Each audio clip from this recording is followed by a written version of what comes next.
سلام، مرسده هستم. خوش اومدید به اولین ویدیو از کانال مایندیتا.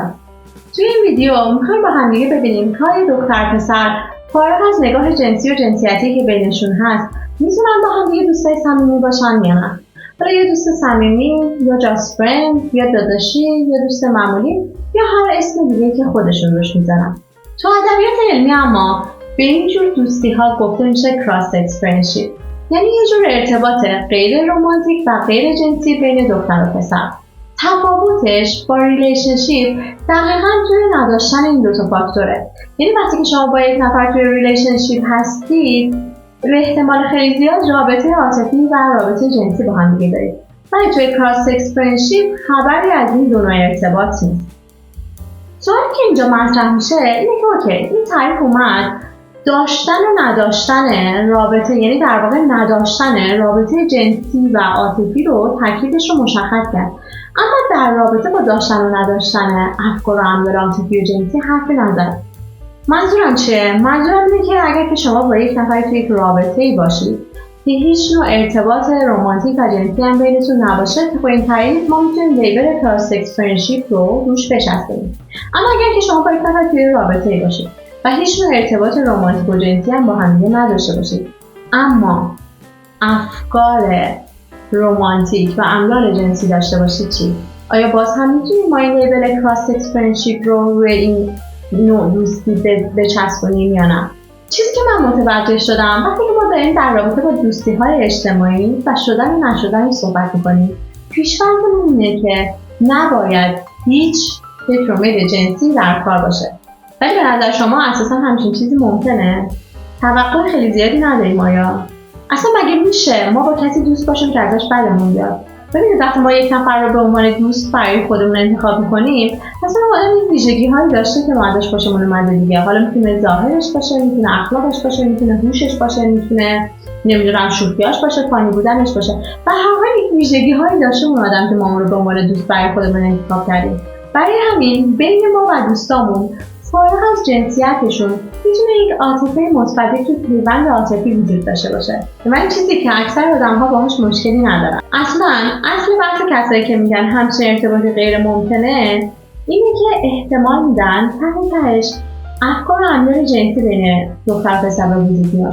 اگر که بخوام منصف باشم باید بگم که بله همچین چیزی ممکنه، ولی آیا به نظر شما احتمال به وجود اومدن افکار و امیال جنسی بین دو نفر دلیل موجهی برای قطع کردن ارتباطشون هست؟ بخوایم این کار رو انجام بدیم، به نظر شما در نهایت رابطه بین آدم‌ها باقی میمونه؟ بذارید با یه حقیقتی روبروتون کنم. افکار جنسی تو ذهن ما و آدم‌های اطرافمون خیلی بیشتر از اون چیزیه که تصورش می‌کنیم. میخوام بدونم اصلا کسی هست که بتونه ادعا کنه وقتی که داره توی کوچه و خیابون، مترو، اتوبوس، نمیدونم دانشگاه، سر کلاس درس، سر کار، توی یک جمع کاملا دوستانه، توی یک جمع کاملا خانوادگی حضور داشته، دچار همچین افکار و امیالی نشده؟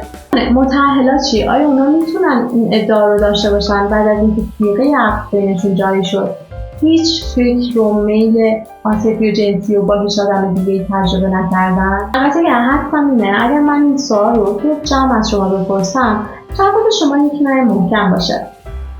خوشبختانه قرار نیست من این سوال رو توی جمع از شما بپرسم و جوابش رو هم قرار نیست به من بدید. با خودتون رو راست باشید، به سوالی که پرسیدم فکر کنید و یک جواب منصفانه به خودتون بدید.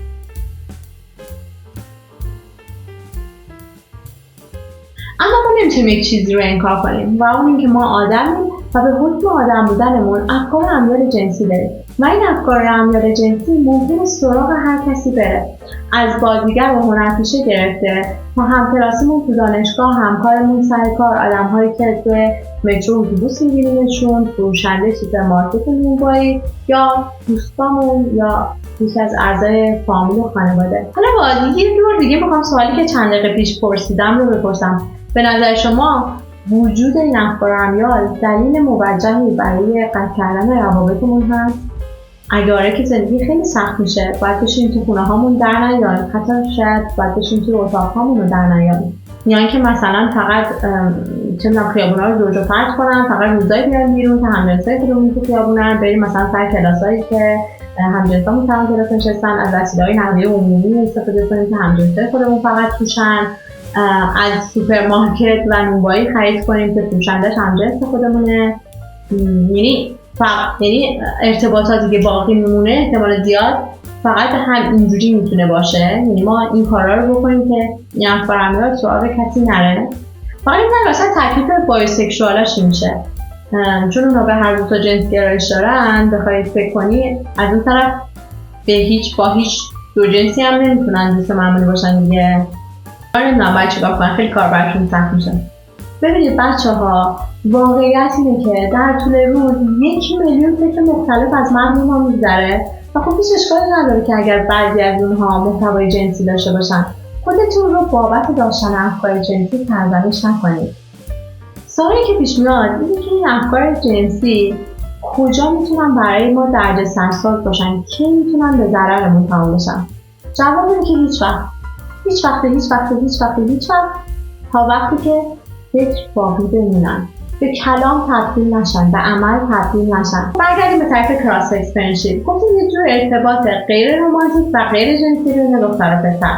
پس میتونیم اینجوری نتیجه بگیریم اونجایی که رابطه ما چه به صورت کلامی و چه به صورت عملی رنگ و بوی جنسی گرفت، دیگه نمیتونیم این لیبل کراس سکس فرندشیپ رو روش بچسبونیم. ولی به نظر شما آیا همچین چیزی اتفاق بدیه؟ نه. اگر هر دو نفر سینگل باشن و هر دو نفر راضی باشن که صد نه. تا الان دوستای معمولی خوبی برای هم دیگه بودن، از اینجا به بعد به این نتیجه رسیدن که میتونن دوستای غیر معمولی خوبی برای هم دیگه باشن. دوست راضی، بز راضی، گوره بابای ناراضی.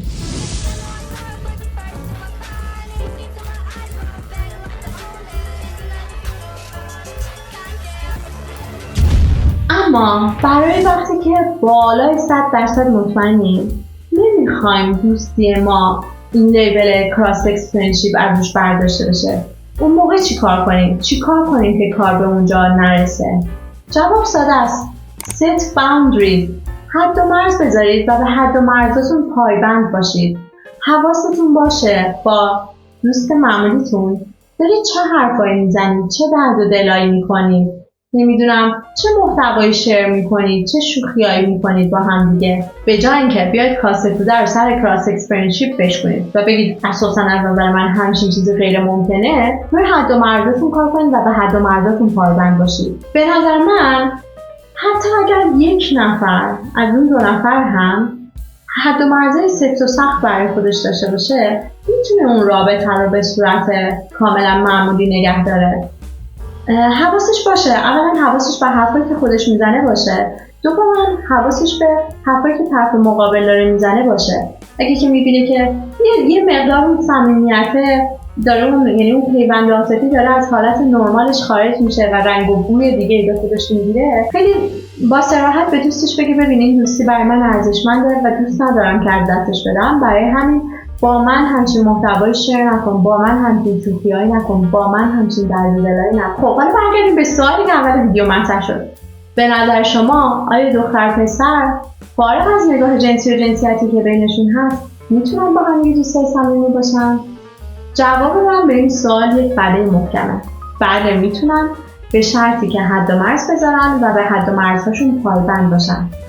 چیزی که اینجا به وجود میاد اینه که یعنی منظورم اینه که یک سوالی انگار توی دل سوال اول مستقله. یعنی میتونیم یک سوالی رو از دل سوال اول بیرون بکشیم. و اون اینه که آیا دختر و پسر میخوان که با هم دیگه دوست صمیمی باقی بمونن؟ اون دیگه به خودشون بستگی داره و اینکه اگر واقعا هیچ ایرادی نداره اگر که یک دوستی معمولی بخواد به یک دوستی غیر معمولی تبدیل بشه، به شرطی که دو نفر رضایت کامل داشته باشن. خب رسیدیم به آخر داستان. البته میخوام اینجا در رابطه با یک چیز دیگه هم صحبت کنم و اون اینه که من فکر میکنم تا اینجا حرفام هم بیشتر از حد لازم به اون کشش و میل جنسی بین دختر پسر تاکید داشتم. فقط میخواستم بگم که حتی با وجود همچین کشش و میل جنسی هم ما میتونیم با گذاشتن حد و مرز دوستهای معمولی خوبی برای همدیگه باقی بمونیم. ولی خیلی وقتا هم هست که دوست شما یعنی به معنی واقعی کلمه جذابیت جنسی براتون نداره، اصلا تایپ شما نیستش. دیگه تو همچین موردایی که نگه داشتن این دوستی‌ها خیلی راحت‌تر هم هست. البته که این دوستی‌ها از هر نوعش چالش‌های مخصوص به خودش رو داره.